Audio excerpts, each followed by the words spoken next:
అమ్మా గంగమ్మ, కృష్ణమ్మకు చెప్పమ్మా కష్టం కలిగించొద్దని,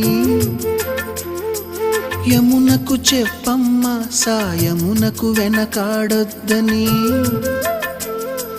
గోదారికి కావేరికి ఏటికి సెలయేటికి కురిసేటి జడివానకి దూకే జలపాతానికి నీతో బుట్టులందరికీ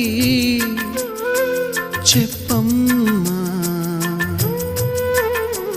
మా గంగమ్మ. జీవనదివిగా ఒక మోక్షనిధివిగా పండ్లు పూలు పసుపుల పారాణి రాణిగా